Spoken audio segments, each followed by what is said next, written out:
Vishnupada Paramhansa Pribharojakacharya Tadasata Shri Srimad His Divine Shri A.C. Bhaktivedanta Swami Maharaj Srila Prabhupada Ki ISKCON Founder Acharya Srila Prabhupada Ki Ananta Koti Vaishnavrinda Ki Namacharya Srila Haridas Thakur Ki Prem Se Gaho Sri Krishna Chaitanya Prabhu Nityananda Shri Advaita Gadadhar Shivasari Gaur Bhaktivedanta Ki Shri Shri Radha Krishna Go Gopinath Shamakunda Radha Kundigiri Govardhana Ki Shri Vrindavan Dhama Ki Shri Mayapur Dhama Ki Ganga Mai Ki Jamuna Mai Ki Bhakti Devi Ki Tulasi Devi Ki Samaveta Bhaktivinoda Ki Jainatai Gaur Premanandi.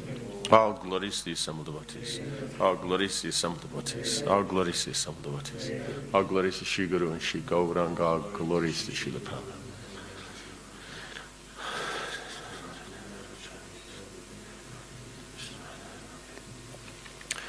Om Namo Bhagavate Vasudevaya. Om Namo Bhagavate Vasudevaya. Om Namo Bhagavate Vasudevaya.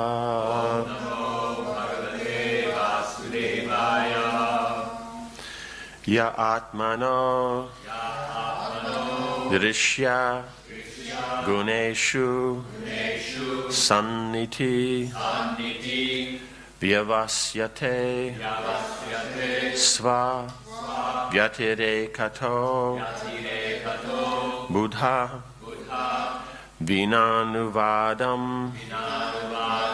Nachatan Manishitam Samyag Yatas Tyaktam Upadadat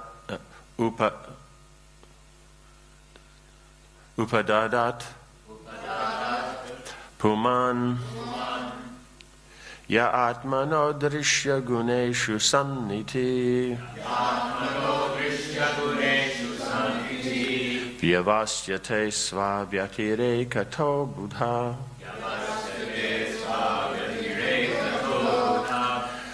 Vinanuvadam Nachatan Manishitam Samyagyatas Tyaktam Upadadat Puman.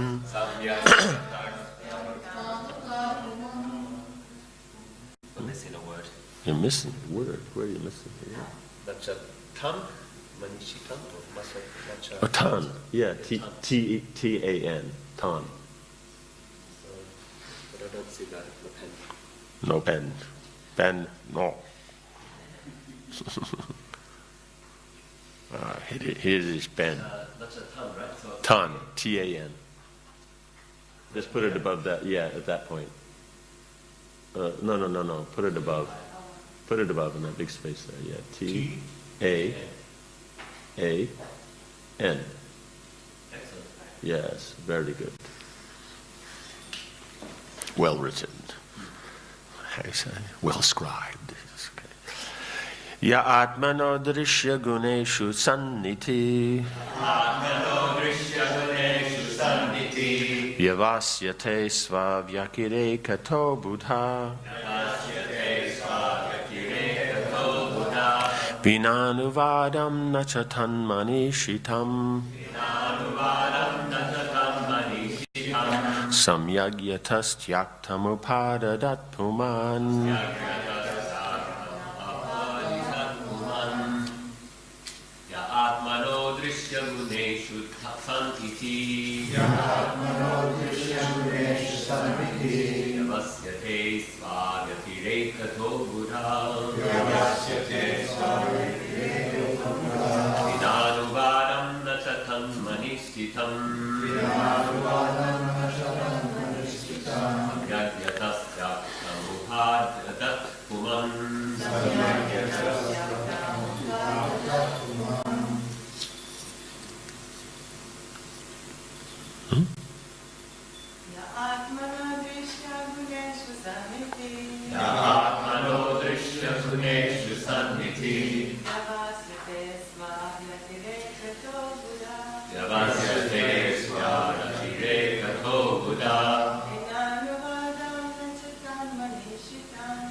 Yaha, anyone who, Atmana, of his own real identity, the soul, Dirishuguneshu, among the visible objects, beginning with the body, sun, being situated in that position, iti, thus, vyavasyate, continues to act, swavyatire kata, as if the body were independent of the soul, abuddha, a rascal, vina anuvadam, without proper analytical study, na, not, cha, also, tat, the body and other visible objects, manishitam, such considerations having been discussed, samyak, fully, yata, because he is a fool, vyaktam, are rejected, upadadat, accepts this body as reality, puman, a person. Translation. One who considers his visible body, which is a product of the three modes of nature, to be independent of the soul, is unaware of the basis of existence, and therefore he is a rascal. Those who are learned have rejected this conclusion because one can understand through full discussion that with no basis in soul, the visible body and senses would be insubstantial. Nonetheless, although his conclusion has been rejected, a foolish person considers it a reality.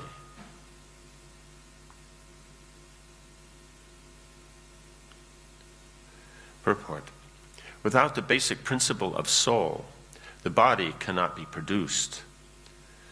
So-called scientists have tried in many ways to produce a living body in their chemical laboratories, but no one has been able to do it because unless the spirit soul is present, a body cannot be prepared from material elements. Since scientists are now enamored of theories about the chemical composition of the body, we have challenged many scientists to make even a small egg. The chemicals in eggs can be found very easily. There's a white substance and a yellow substance covered by a shell. And modern scientists should very easily be able to duplicate all this. But even if they were to prepare such an egg and put it in an incubator, this man-made chemical egg would not produce a chicken. The soul must be added because there's no question of a chemical combination for life. Those who think that life can exist without the soul have therefore been described here as abuddha, foolish rascals.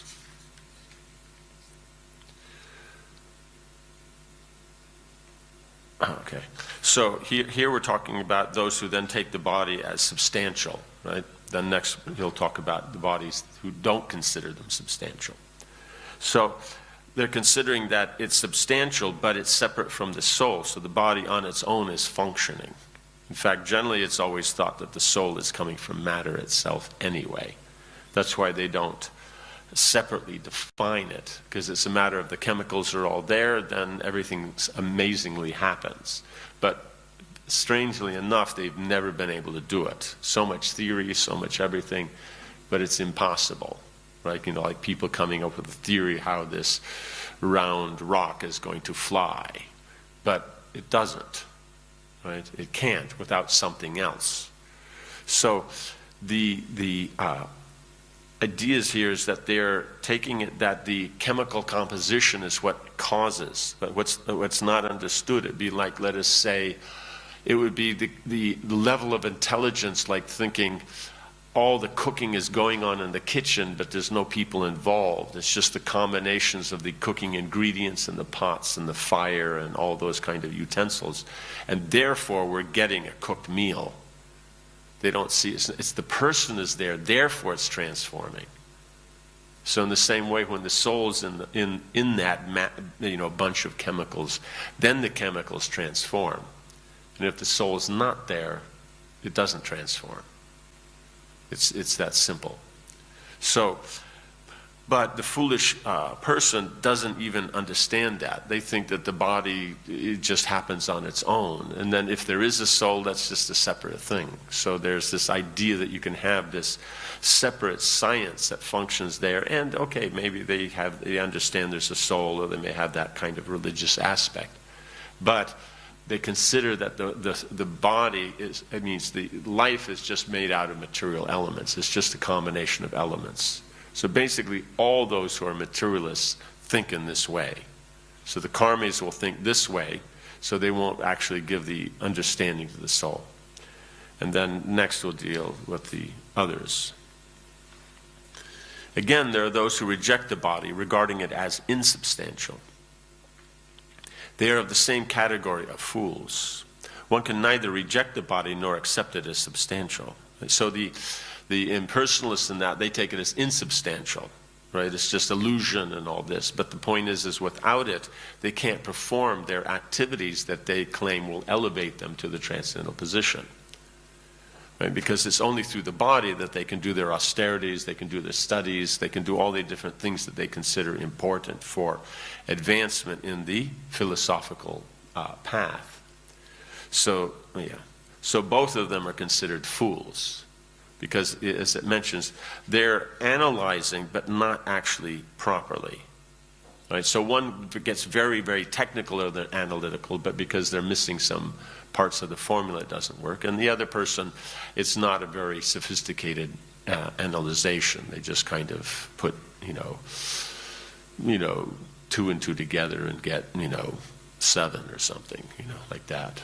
So they're not even really aware of what's going on. The substance is the Supreme Personality of Godhead. And both the body and the soul are energies of the Supreme Godhead. As described by the Lord himself in Bhagavad Gita 7.4.5. Bhumir apo nalo vayu kammano buddhireva cha ahankara iti yam me binna prakritir astada aparyayam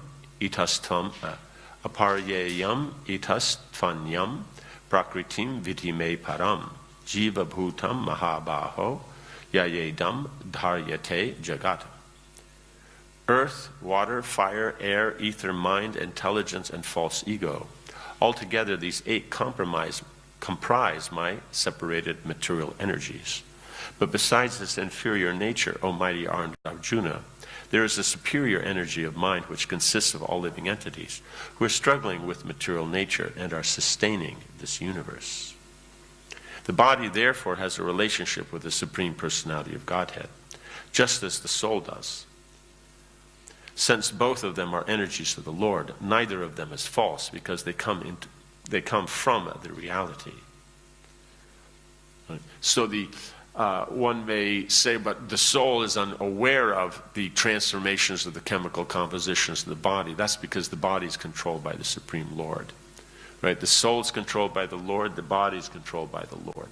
So they're both his energies, and therefore so what soul is put into what body, how that body transforms, all these things then are arranged by the Lord. So the soul's independent element is, what does he want to do with that situation that he's in? How does he want to be involved? So it's a matter of desire. Does he want to be involved as the controller and enjoyer, or does he want to be involved as the instrument? Right? And if he's an instrument, then is it for the purpose of karma? Is it for the purpose of jnana? Or is it for the purpose of bhakti? Right? So the actual natural position is he's going to take up that position as an instrument in the process of bhakti, because that's an eternal position. The other two are always going to be temporary. So it's not going to actually satisfy the soul. One who does not know the secret of life is described as a Buddha. According to the Vedic injunctions, Aitadat myam idam sarvam, sarvam kalvidam brahma. Everything is the Supreme Brahman. Therefore, both the body and the soul are Brahman, since matter and spirit emanate from Brahman.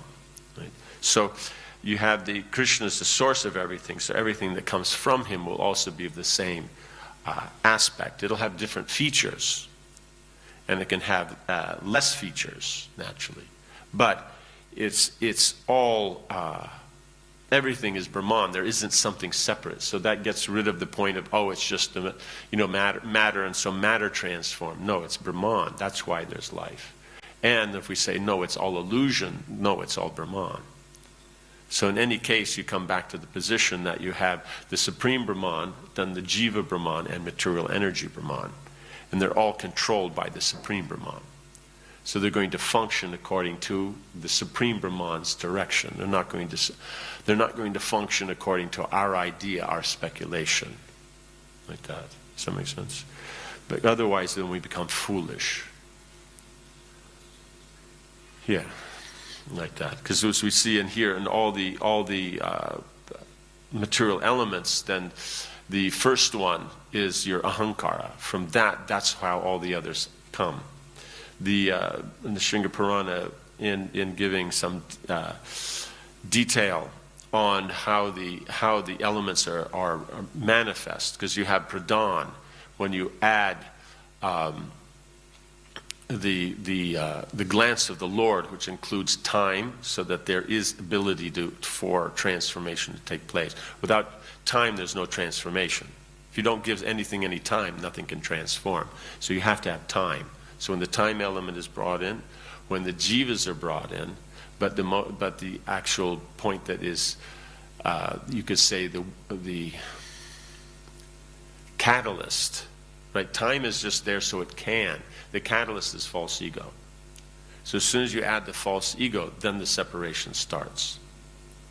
Right? So then when you add false ego, then you'll get that aspect of false ego. When you add false ego again, then it'll separate and transform into intelligence.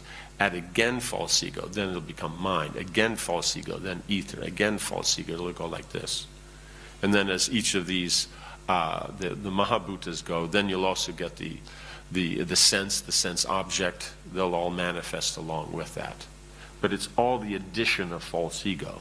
That's why in the Vedic literature, then especially in the Vaishnav practice or understanding, then the focus is on the false ego, because the false ego is what is the catalyst for the creation of the material world. Therefore, by removal of the false ego, you wind it up.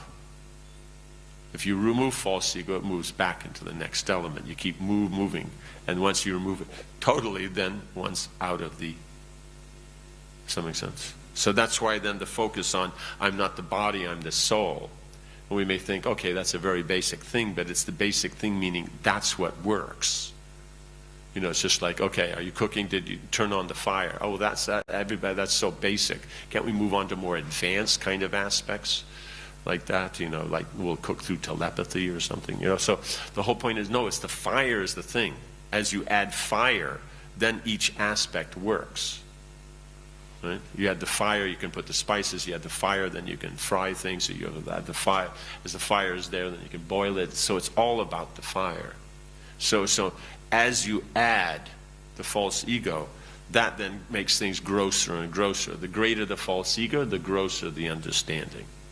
So as you refine or remove that false ego and you bring it to proper ego, that's when you get higher and higher levels of consciousness. But eventually one has to remove it completely, the false ego, so that there's only that I am the soul, I am a servant of the Lord. So when it gets to I am servant of the Lord, and that's an eternal position, and we're doing that to please the Lord, then it turns into prema. Then you get the actual devotional platform. If you understand we're the soul, it will bring you to the neutral state. But if you don't take up I'm servant of Krishna, it will be in that temporary position in that neutral state. Yes? So by removing false ego, you remove illusion of state, Yes. You remove all those. Because it's once someone comes to the liberated platform, those 4 defects go away. Because then you know you're the soul, not the body. But even that's not far enough. That's why we for us, the liberated platform is just a good platform to work from. Just like if you're in a kitchen, it's so much easier to cook. But it's not about the kitchen, it's about the cooking. So the same way as coming to the liberated stage means then that we understand that we're the soul, not the body. So all the defects that are connected with identifying with the body go away. But what's the point of that unless you engage that situation in Krishna service? Because otherwise, I've removed all the negative, but I haven't added positive. How long can you go on with that? You know what I'm saying? That's the problem. Is we're always looking for that positive, but we don't actually know what the positive is. So all we keep doing is removing negatives. And that removal of the negative then in the material platform would be called happiness. Right? While in the spiritual world, the removal, the seeming removal of the seeming negatives are just ways to interact with Krishna. So they're actually dealing with the positive. So the negative elements or the seeming negative elements, those are in the spiritual world are just causes for interaction. On the material world, then we are performing the activity to remove it. And if in the process there is also interaction, then that's a plus. You know, does that make sense? You're hungry, so you're removing the hunger. But if in doing that,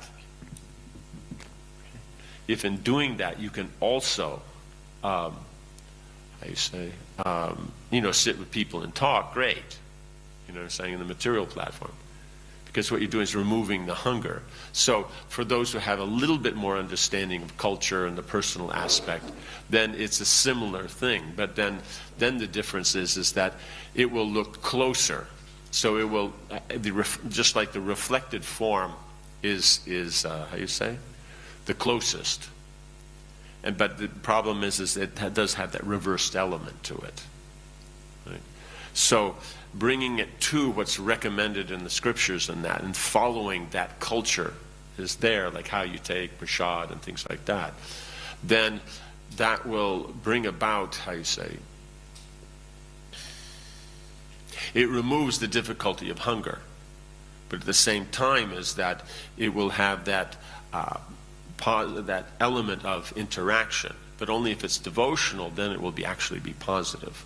Because then connected to Krishna, it actually has an effect on the soul. Otherwise, then for many, that interaction is just that makes them happy. It's not about the other person. It means you're going to sit with someone who makes you happy. It's not that that person is the important person, you know. Does that make sense? Kind of. I don't even know if they still use it. Do they still use it in the wedding ceremonies? So, richer or poorer, happiness and distress, and health and not health. Some use it. Yeah, people write their own house. Yeah, but generally they don't necessarily, they don't necessarily include that part like that. I think the older, if you're following the older, how you say, churches, they'll, in their ceremonies they may do. But, in other words, that part's not so much as,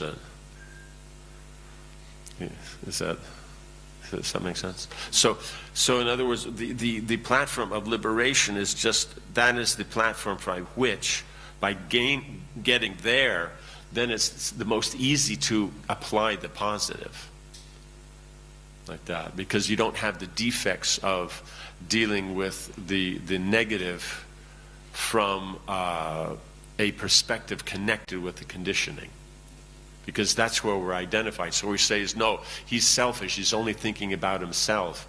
Technically he's not. He's only thinking about his mind and intelligence and false ego. He's not actually thinking about the soul. So it would be nice if he thought about himself. So that's the thing, is the materialists don't think about themselves. And the jnanis, then they'll think about themselves, but that's where it stops. It's not about, they don't have a complete understanding of the self, otherwise they would know they're part and parcel of the Supreme. Like that, they're Brahman, but they're part of the Supreme Brahman, so therefore the relationship is there. They think the relationship is, they are the relationship. So they, as the individual jiva, have merged into the unlimited Brahman, which is them, so they have a relationship with themselves. So that would get pretty boring after a while. And they don't even have a mirror, right, to talk to, or something, Yeah. So, okay. I use of the material condition. And one of the Patanjali provides, and one that Vishwanath Chakravarti Thakur also uses in Madhurya Kadambini.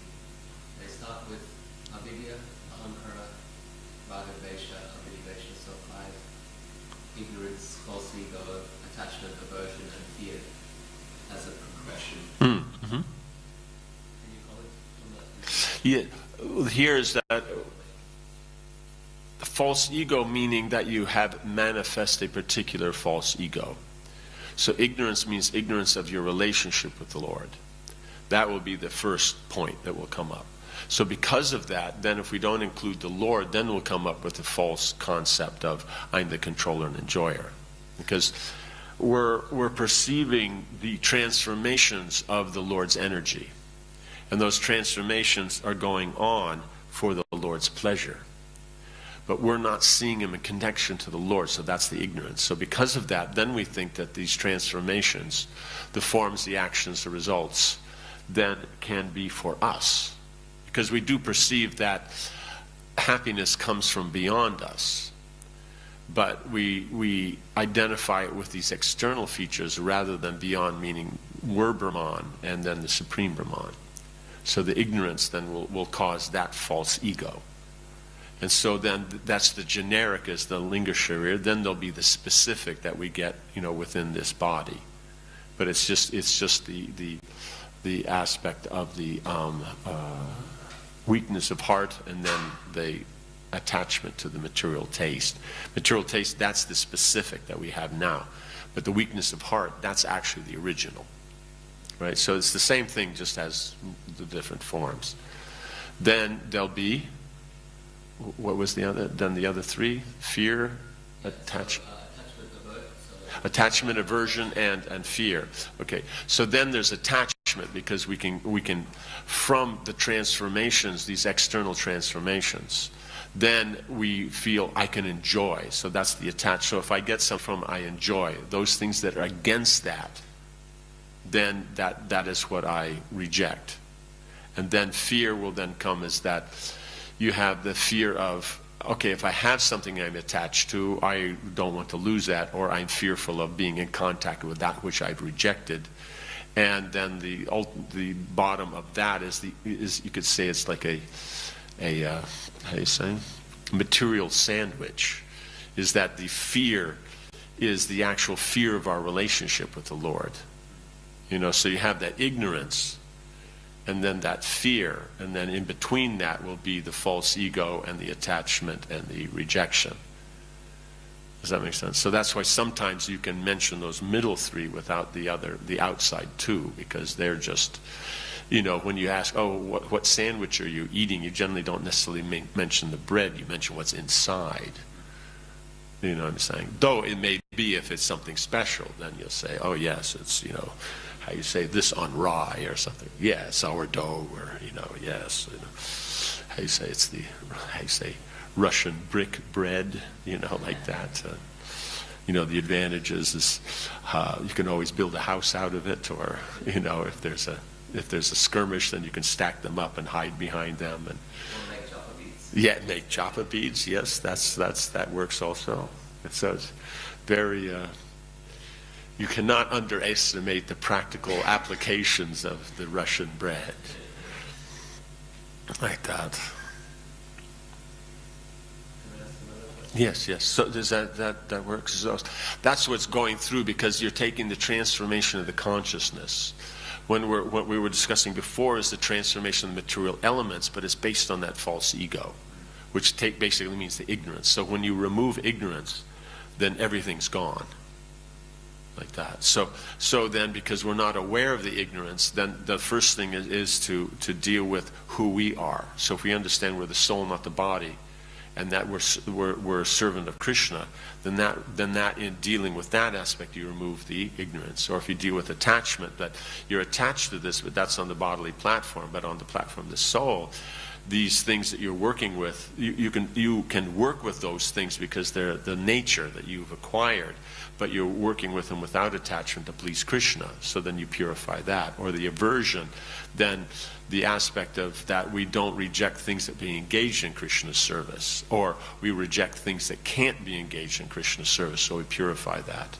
And then fear is that fear of the potency of the material energy, how we as being small can be easily distracted. We get into a state of consciousness that may be Krishna conscious, and in that state then everything looks good, and then Maya presents something that's not good from that good perspective, and then she can catch us, she can trick us. Does that make sense? You know, oh, it's not a big deal because we're situated nicely so we don't see the material things as an important thing.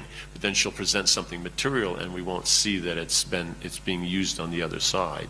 You know, does that make sense? So that we're saying, oh, it doesn't matter, so then it's not a big deal, so we can use that, but it's actually just Maya's trick to get us to be involved in something material when we should have said, you know, if we're not interested, we're also not interested in that.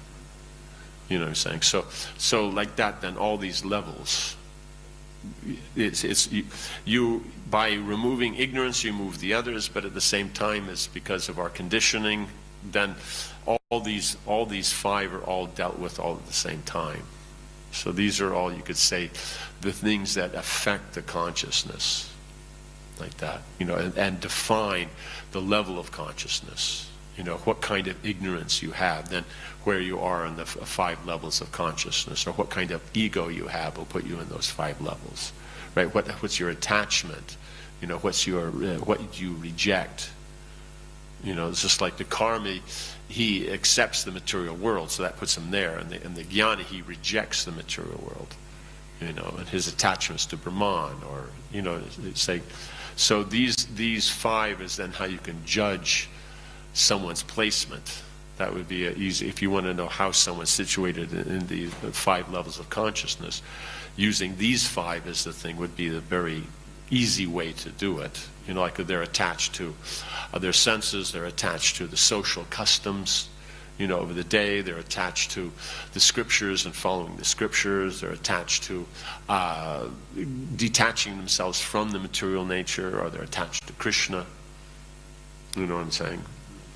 Or they reject the Veda but accept the modern things, or reject social things and only what's good for themselves.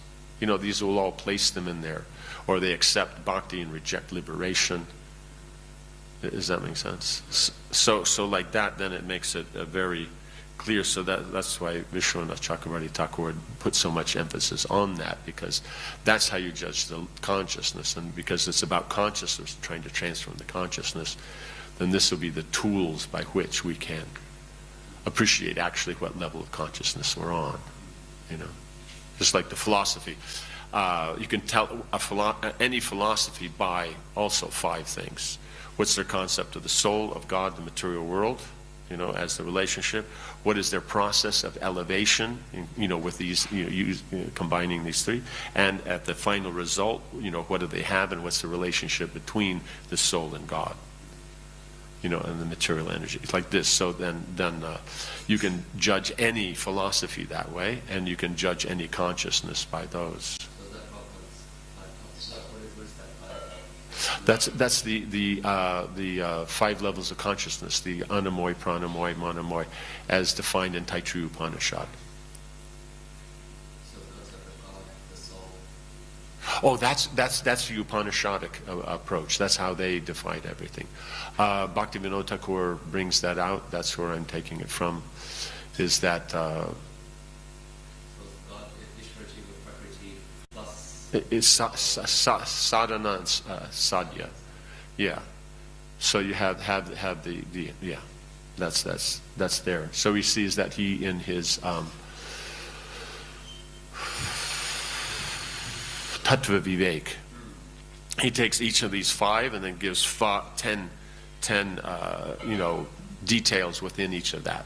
And by those 50 aphorisms, then you can basically deal with any philosophy. And you may have been there when Adna Tattva was talking with one. He was actually a follower of the Jaimini Sutras. Rare to find, but he actually based his whole philosophy on that, only talked according to that. And then he was talking according to that, and Atma Tattva was talking according to Tattva Vivek. Because of the Amnaya Sutras. Or maybe it's Amnaya Sutras. Tattva Vivek is an overview of all the philosophies. Oh, okay, then it would have... Amnaya Sutras are Okay, then that's Amnaya Sutras, thank you. Okay. So he was talking that. So after a while, when the guy, whatever he'd said, then he had something. Then he asked him, what sutras are you using? Because he could tell there was a consistency and there was something there. So that's the point is that's how the Upanishads, in other words, how philosophy in the Veda works, is these 5. So then every school will have that, their answers to these 5. So let's say if you ask somebody, oh, what's your philosophy? They'll just go on and on. You don't know where it's going. All they have to do is answer these 5. Much of the time they should be able to say it in one sentence. So you should be able to write the total philosophy of a school basically on half a page. Then you know the school. Then there can be details of those. But unless they can write that, they actually don't know philosophy. They can yes, they can philosophize, but they actually don't know any philosophy. Yes, so that's the problem. But that these structures are given so that there's always a consistency, and we see in a particular way. And these structures come from Krishna, so that's why the universe is always so, perfectly organized. And you see is that even in here, that the Chit Achit Ishwara, then that's going to be Sambandha.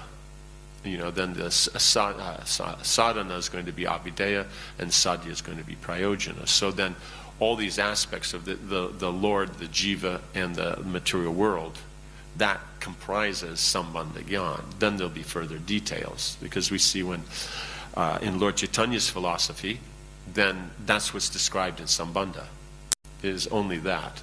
So you have Krishna as Krishna as the supreme. Then you have, he's the Lord of all energies, so that includes everything, includes the material energy, and he is rasa. So then that defines him. He's above everyone and everything, all his expansions, all his energies, everything. He's the controller of all the energies, and he is rasa. Then you have the jivas by nature, then you have the conditioned, and then the liberated. And then how is all this related? That's through Achinta Veda Veda Tattva. So then that will define relationship. Right? Then you'll have process as the next, and then the love of Godhead is the goal. So devotional process in that. And then that's all based on the Shastra. Right? So that's the how you say, Amnaya, right? The Praman. And then these are the Pramayas. So it's just the same thing. It's just that everybody accepts the Shastra, everyone accepts Sambandha, Abhideya, and Prayojana, and then in Sambandha you have these 3 aspects. And then Lord Chaitanya has put that nicely together so that you don't see the living material energy as a separate thing than the Lord. It's just one of his energies. And since we're specifically studying the jivas, then they're brought out. That the jivas have a nature, and they can be either in a conditioned state or a liberated state. Yes? You mentioned earlier the jivas being impregnated into the material nature Yes. through a glance. Yes. And then we also, so that's one description we have. Another description we have is of Mahavishnu breathing, and the universe is coming out from the pores of his body with his outward breath, and then at annihilation, everything being withdrawn into his body. And I seem to recall a description that the jivas are withdrawn into his body. Yes. And so I'm just wondering about these 2 descriptions of the jivas apparently leaving from the pores of his body with the outward breath, and then his impregnating the material nature and activating the material nature with this process of then... Of the glance. Yeah, with the glance, and then the jivas mixing with Prakriti, with false ego. Yes. That process of 24 as well. So they appear to be 2 different descriptions, and I'm wondering how they fit together. The main difficulty comes is that process that's happening is beyond time. So we will always try to fit things into time and space. So he can be simultaneously glancing and all that, and do the breathing, and then that what has been glanced at and has separated is now then as universes, because you can't get a universe unless it's been separated. And even it's separated as avyakta, then it can't be put together unless he enters it. So you'll see that it's interesting that there's the description of the creation in the second canto. Then we'll just, Krishna glances, and then it has this whole thing, and then the jivas are here, and he's then Paramatma. But then in Vidura, I think that's in the third canto, then when he asked Maitreya about the creation, he says, I've already heard about the creation. So he knows the creation, but he wants to hear about the creation in relationship to the Lord. So then, when Maitreya describes it, then he shows how the Lord's involved in each step. Otherwise, we just say, he starts the process, and then all these things happen. But then he shows how at each step he's involved. So then you get that differentiation between avyakta and pradhan. In one sense, you can call pradhan avyakta, so that's the generic kind of thing is there.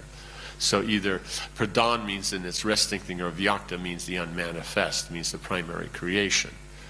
But so it depends which aspect you want to bring. But avyakta means he's by his glance it's separated, but because the material energy is not independent, it can't function without him.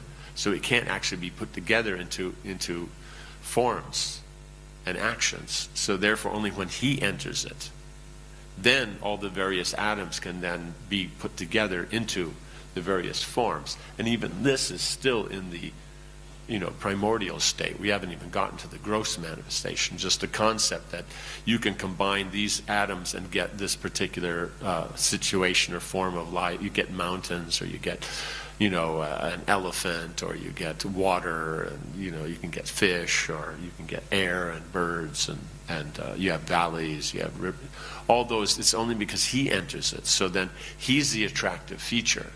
So then that's what we're looking at later, because then the attraction in something then is then how the universe works. So then he enters that. So he's Sankarshan, so he establishes everything. So all the 24 elements, all the 8,400,000 species of life, all the 14 planetary systems, the situations within those systems, that's all created before. Then he enters the universe as Garbhodakshai Vishnu, who is Pradyumna, so he's the attractive feature. So that features that now we're attracted to those to get the forms there's only attraction, and we're attracted to them because Krishna is the one holding them together. And so then that's how everything is there. So that gets you then the universal form. That's virag. That's then what Brahma is then within the lotus. Brahma is born from that lotus because that has the masculine and feminine mechanistic principles. He's born from that. Right? Because remember it says that he was born from virag, who's half male, half female. So he's born from that lotus, which is that aspect, that universal form. Then he does that secondary creation, so that you manifest all these different elements, so it's in the gross form. And then Krishna enters all that as Kirodakshai Vishnu, so that it actually function and everything. And so then Kirodakshai Vishnu is then seen from the aspect of the goal. So the attraction to everything, that's Garbhodakshai Vishnu. The purpose of everything, that's Kirodakshai Vishnu. So you have those two aspects. So that's even in the thought process, thinking and feeling, and willing. So you get to that point as you're thinking about it, so that's your attraction to it. Your feeling is now then you want that's your goal. Now you're willing to actually take part, right? Then you can act. So Pradyumna is the thinking part, and the Aniruddha is the feeling part. And so then when you're willing, then Vasudeva can happen. Does that make sense? So sometimes there's what's the difference between desire and need? Right, they're different, because you can desire things that you don't need, like that. So they're separate. But if something that you desire by contemplating it turns into need, so even if you don't need it, you think you need it. Right? Like how you say those. When you desire something, by contemplating it, then it becomes a need, right? If you contemplate long enough, that's the whole point of modern advertisement, is that you'll contemplate to the point where you actually feel you do need those knee-length, buckle-up, cherry red, high-heeled Gucci boots, like that. But factually, you don't. You know what I'm saying? Like that. But, I mean, it would go down well in King's Cross, but you don't need them. You know what I'm saying? It's just, what's advertised, generally speaking, you don't need. That's why they have to advertise it. Because they don't advertise like potatoes or salt or, stuff that you eat every day, celery or, like that. You know what I'm saying? They may inform you that it's available, but they're not trying to convince you that you need it. They'll say, yes, we have good quality potatoes and that at a good price and everything, so that you know it's available. So that information, that kind of advertisement is useful. But to take something that you actually don't require and then by the process of making you thinking about it, then you become attached to that, and then you make the endeavor. So it's does that make sense? And then we were discussing this with somebody, is that it totally not understood, is then Prabhupada mentions. So it moves from, it means you can analyze the field, you can see it's there. That's Sankarshan. You can see that there are elements there, what they are, the purposes and that, what your involvement, and then you start to think about it. So that's then Prajumna. And then for Prajumna, then it goes over to Aniruddha. Now, then that will be the thinking, then the feeling, as Aniruddha, then the willing. Now I'm willing to act. So then you actually do act, right? Because there has to be the willingness to act in the whole thought process. Because unless you have the you know what the field is, you have the attitude, you know what the goal is, and you know what the plan is, and you're willing to take part. Only then you can actually act. Then you get the Abhideya. Does that make sense? So it's thinking, feeling, the willing. Technically, the willing is still part of the whole Sambandha process. So once you get it, you act and you actually get the result. So now it's actually physically there on Aniruddha. Once you have it, it's no longer a goal. It's something that you possess. It becomes part of the field. So it moves back to Prajumna.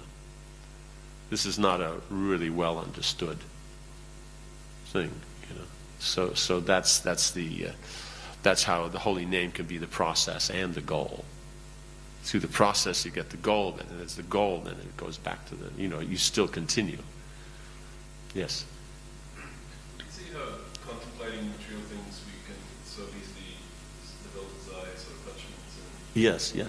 So the contemplation process, is it exactly the same in the mechanics of it, the way we contemplate on Krishna? Or yes. Sometimes we contemplate on Krishna, but it's not followed by the awakening of desire.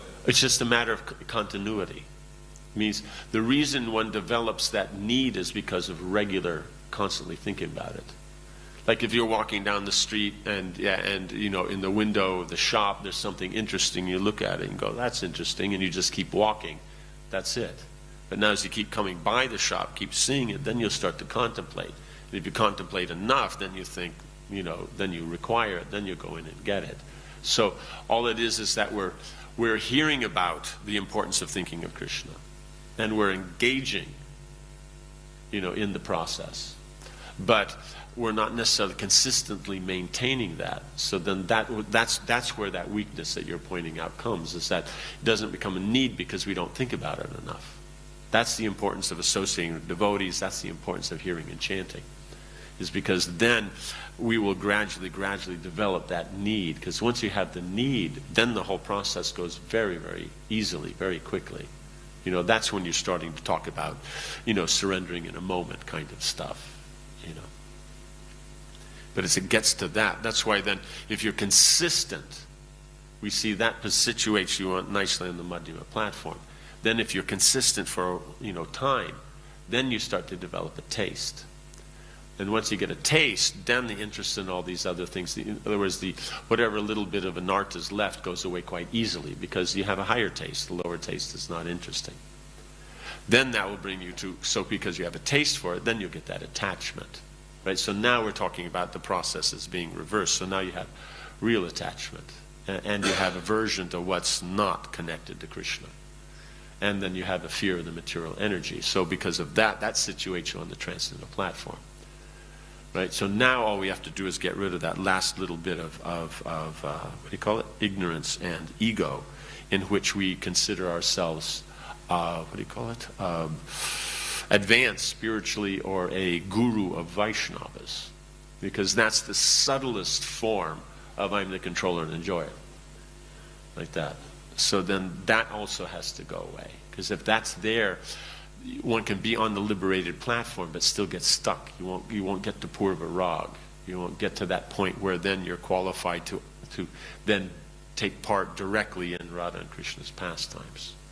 Right? And unless you do that, you won't develop that love, so that won't bring you to Vastu Siddhi, where now you've inherited your transcendental form. Means in Swarup Siddhi you have your spiritual form, but you could just go on like that for hundreds of lifetimes in the Bhoma Lila. But it's only then when you come to Prema, then that comes to that point where it's inherited, that Sampati Das, where that then now Vastu Siddhi, that is your position. Then you can move. Then you move on to the next platform. Does that make sense? So by contemplation, by regular association, then there's more contemplation. By the regular contemplation, that develops that interest and attachment. That then moves everything forward very dynamically, because it's all about being attached to Krishna, right? Because if we're proper understanding, right, then we have the right identity as servant of Krishna, right? If we see the relationship properly like that, then our attachment is to serving Krishna. And our aversion is to anything not connected to Krishna. So when you say contemplation, is it like absorption, or is it actual act of contemplating mentally? You have 5 levels of that. That's the Smarana Dasa, is what level. So when it's occasional, then that'll be the lowest level. They have their names, Smriti, Anusmriti, and all these like that. I never remember. What means the only one to remember is Dhyan and Samadhi, because probably we'll talk about that, it's so much. So you have very occasional, then more regular, and then at some point it gets to where you are focused, and then from being focused, then that comes to the point of Samadhi. So being how you say, absorbed on that is constant, that'll be dhyan. That it becomes deep, that's samadhi. So when it comes to there, then it has meaning. Because otherwise you may be there thinking, but it's not necessarily taken to heart as much. That's samadhi. And then before that, you have 3 stages of getting to that point. Does that make sense? So how often you're thinking, then that will move it forward. So if, how you say, once a year on Janmashtami you come for darshan and prasad, then the process is going to move forward a little slower than if you came on a more regular basis. Does that make sense? Or if you actually even came and heard the class, or took part in the kirtan, or I'm saying anything, the more association there is, then the quicker the process moves.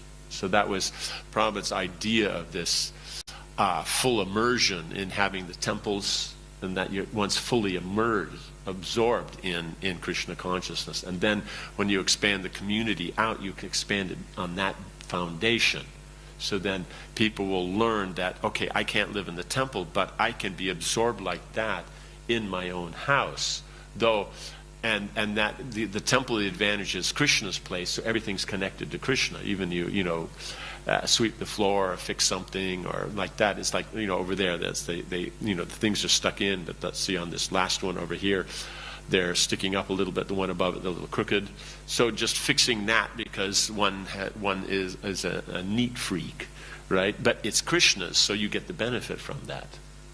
Like that. But in your house, you fix it like that. Unless you see it as Krishna's house and relations like that, you only get the benefit of the endeavor of, how you say, neat freakiness.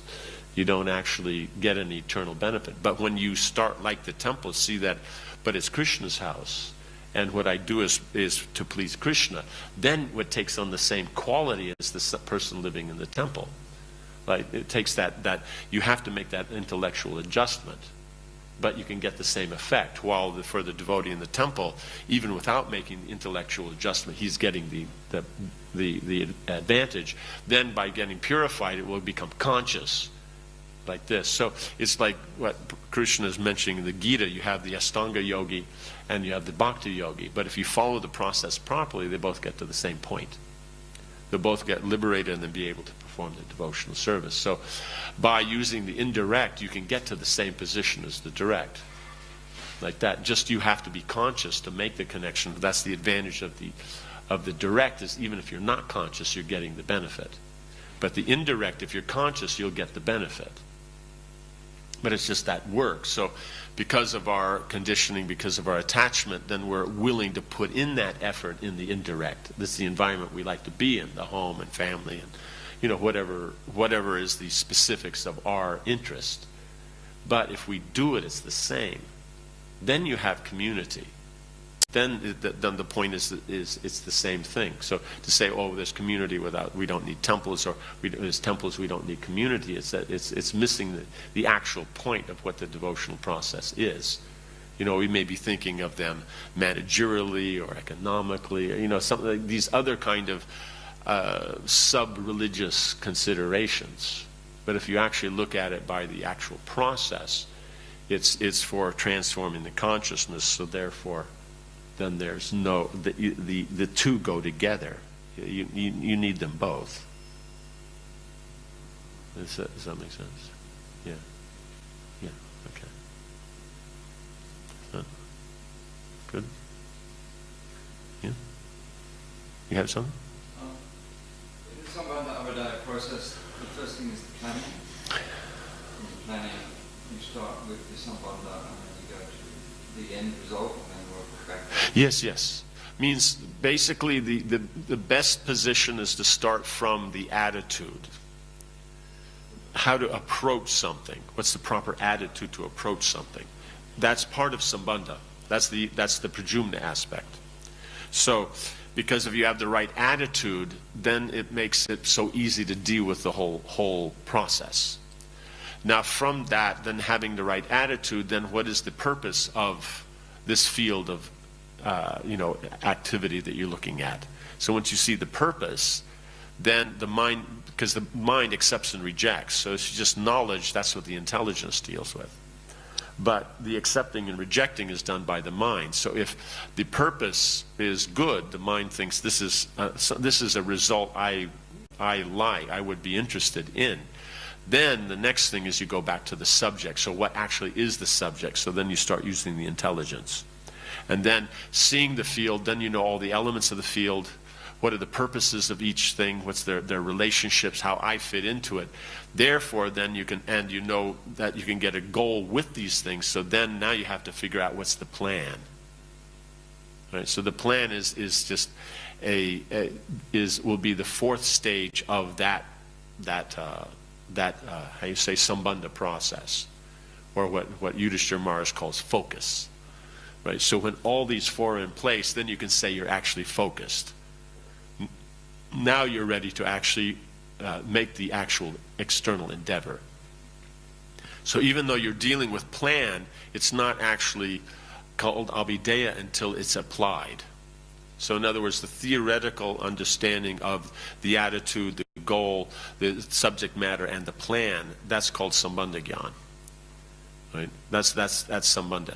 When you apply those four all together, with consciousness, that you apply it in the present, knowing the direction and judging its efficacy in relationship to the goal, the plan, the perceived goal, then that's called abhideya. And then by continuing that will get you to the physical goal of prayojana. So that way, it's three categories. Right? But the first category has four aspects that include the other two, the theory of the other two. Right? In other words, Sambandha Gyan is theory itself, but it includes the theory of abhideya and prayojana. Yeah, only in the practical application. You might be able to, by experience, start to apply it and then see, okay, that'll be this, and I do that, this and that, and so. But you don't necessarily think of everything, and then there is daiva, which is beyond what we can we don't know. So we know this physical situation, but there's things beyond that that we don't know about, you know, like the, what do you call it, the car crashing into the front of the, you know, the little bistro that you happen to sit at every day. That wasn't part of the plan. So therefore you left it that, yeah, now I'll drink, you know, do this, and then I'll leave at this point, and in 2 minutes I'll be there. But now this car is right there, and you can't get out. So now you can get out by walking out the back, but that'll put you in the alley, and then you have to go around. So now you need 5 minutes. And so you couldn't plan that, but now you have to deal with that. So then in dealing with that you're going to be 3 minutes late. So therefore, while you're walking, you're making the phone call and say, sorry, you know, like this and that. And so you understand, you're adjusting as you go. And if there are things that you didn't think about, then naturally then those will be worked out in the application. And you always have to see the application in connection with the knowledge you have and the goal that you're trying to gain. Because otherwise, if you don't know the goal, how do you know that what you're doing is going in, the transformation is going in that direction? Right? At the same time, just having the understanding that this application gets that goal doesn't mean you have the goal. It's only when you apply it. Because like sometimes you see people get together, have a meeting, come up with a plan, see the goal that's there, and then everybody's very happy because it's in their mind it's done. But unless someone applies it, they don't have anything. So therefore the Niti Shastra will say that these are fools. Right? Because it's only an application, then you can get a result. So then you have to apply that. Like that. So then it'll be, yes, we know the goal, but now how to apply it and how practically get done. So that's where you see the difference between those who like meetings and those who actually accomplish things. Like that. That's the breaking point there, because they may discuss the first 4, but Abhidheya and Prayojan actually don't take place. Like that. Or they leave it for someone else to do, but they don't know what they know, so it doesn't happen. Does that make sense? Yeah. Okay, thank you. So, Those first 4 that you were speaking of, they sound like Chaturvyuha. yes, they're Chaturvyuha, but the understanding of it. Then when you apply it, then that's Vasudeva. Right? In other words, you have the theoretical understanding of Vasudeva. You know, so in other words, Shankarshan is knowledge. Like that. So in that way you can say it's theoretical, but it's practical knowledge, so it's not, it's real. Prajumna is the attitude. Aniruddha is the goal you could get. Like that. And then the Vasudeva is the plan that could be there. But all this is seen from the point of Sambandha. So it's only when you actually apply it, then you can say now it's Vasudeva in action. And then it's Prayojan or Aniruddha in factual results. So you have the theoretical and then you have the practical. So that's where it gets confusing, because the theoretical covers Sambandha, Abhideya, and Prayojana, and then you're going to apply it as Abhideya. And then, so when you're talking about the theory of the Abhideya or Prayojana, it's not actually Abhideya and Prayojana. You'll be referring to it in that, but it's not actually. You're dealing still with the Sambandha. So you get these 6. So this is, and the interesting thing is the introduction to Bhagavad Gita is simply an exposition on these 6.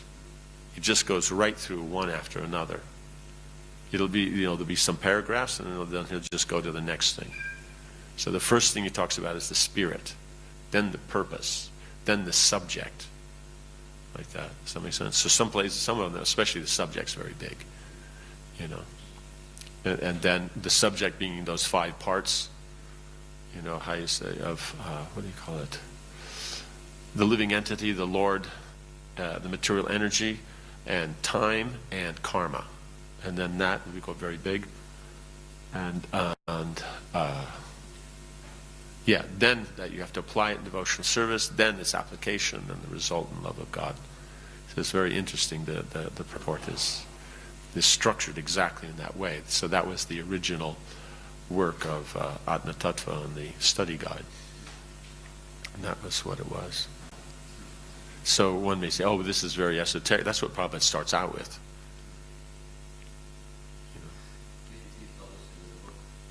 The introduction. Yeah. Yeah. And you can just study that. You can give classes on that. It's very, it's nice. Yeah.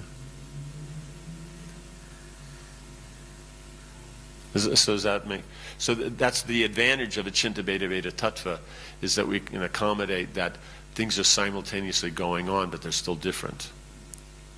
So you're thinking about Abhideya, but it's still not technically Abhideya, it's still Sambandha. Or you're thinking about Prayojana, and it's connected to Prayojana, but it's not Prayojana because you don't have it. It's what you could get. It's what you could do. Right? So it's Abhideya and Prayojana in theory, so because it's in theory, that's why it's still part of Sambandha. Yeah. Yes? Call it visualization. Okay, visualization. Okay. Yeah, so that aspect. But so when the visualization is clear, then that's what Yudhishthira Maharaj calls focus. Then when that's there, then you apply it as endeavor. So that will be your Abhideya. And then the result, you have to depend upon the Supreme. So that's the fun, is you've done all this thinking, visualization, you make all the endeavor, but the result still's not up to us. We see that our involvement in the process of transformation, that we're assisting in such a way that is going towards the planned goal. But we can't actually guarantee, because we're not the controller of the Lord's energies. The Lord is. We're just a jiva. We don't have any control over it at all. We can take part in a process that is already going on. So the universal form, these processes are eternally going on. And if we want to take part in it, we just click into that. Then we can go along with that. But the problem is we think I'm the controller and enjoyer of this, when actually we're just clicking into an already existing, thing. It's like in the wedding ceremony. Where does this love come from? Where is it going to? That's that one, the kama stuti. Yeah. So the point is that affection, that masculine feminine conjugal dynamic is already there. So in this marriage ceremony, then you take part in that, but it's actually the Lord's energies that's happening. And so if we understand that, then the process works nicely. If we think I'm the one doing it, it's my enjoyment, that's where the problems come in. So it's like that with everything. There's a principle of vehicle and how it works. And so then you can take part in that process, in that transformation. But we can't claim that I'm making it happen. I'm only an instrument. Like the spoon can't say it's doing the cooking. You can say it's okay, physically it's pushing things around and all that, and we'll call that cooking, but it's actually the person behind the spoon that's doing the cooking. But we want to be a spoon, then we can take part. So that's the thing. We are an instrument, we take part. Like the grater does the grating, but it's actually the person is doing the grating. You know what I'm saying? Otherwise, the grater would just sit there and do nothing. You know what I'm saying? Yeah. Okay? Yeah. Okay. Yeah. Okay. Grantaraj Srimad Bhagavatam ki, Srila Prabhupada ki, Samaveta Bhaktivinoda ki, Jainatai Gaura Premanandi.